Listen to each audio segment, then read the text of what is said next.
Bonjour à tous, vous êtes très nombreux à me demander comment optimiser le son lors d'un live Facebook ou YouTube. Plutôt que de continuer à vous répondre individuellement par MP, j'ai entendu une voix. Mais pourquoi tu ferais pas une vidéo sur le sujet? Pas con l'idée. C'est le sujet du jour, comment avoir un bon son en live.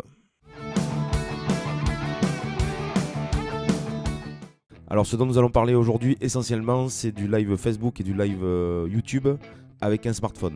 Au début, ce type de live, c'était une petite révolution. Aujourd'hui, on peut dire que c'est assez banal, tout le monde peut le faire, et ce n'est plus réservé aux iPhones comme c'était à l'époque. Évidemment, rien ne remplacera le live via le logiciel OBS avec une connexion de type fibre, mais ce n'est pas le sujet du jour, et n'oublions pas le côté pratique et rapide du live avec un smartphone. Avant de vous livrer une solution pour optimiser votre son, 2 points essentiels. Premièrement, une bonne connexion est nécessaire lorsque vous lancez un live. En général, j'utilise la 4G du téléphone puisque je n'ai pas de connexion fibre à la maison. On oublie la DSL, mais si vous avez une connexion de type fibre, c'est clairement le top. On peut dire que même avec la 4G, c'est pas toujours évident d'avoir une bonne image et un bon son, puisque cela dépend de la qualité du signal au moment où vous livez.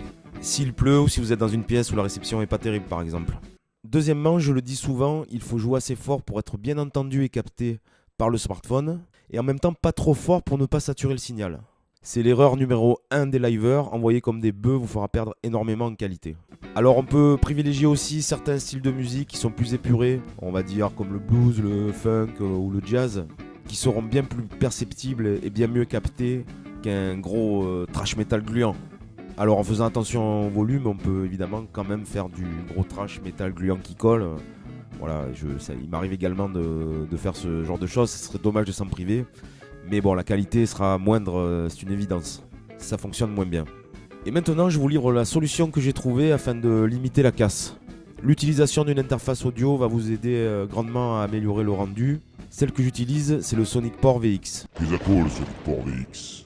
Alors, je ne vais pas me transformer en commercial pour vous faire le descriptif de tous les atouts de cette interface purement géniale.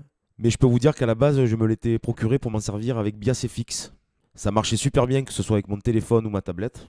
Je branchais la guitare et le téléphone dessus, et je rentrais dans la carte son depuis l'interface en jack. De très bons résultats au final. En ce qui concerne le live, vous branchez votre téléphone sur le Sonic Port, et encore un atout non négligeable, vous pouvez brancher votre interface sur l'ordinateur, ce qui vous permet d'alimenter votre téléphone qui est très gourmand en énergie lors de prise live. Le Sonic Port possède également un micro.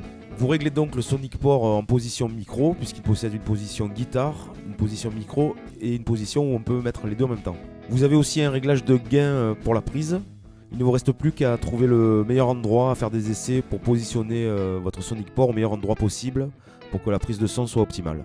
Voilà, de cette manière, vous aurez un meilleur son tout en alimentant votre smartphone. Vous savez tout. N'hésitez pas à me poser vos questions en commentaire. Si vous aimez mes vidéos, mettez un pouce bleu, ça m'aide à être mieux référencé.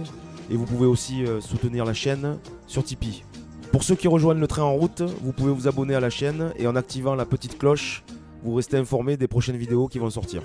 Merci à tous.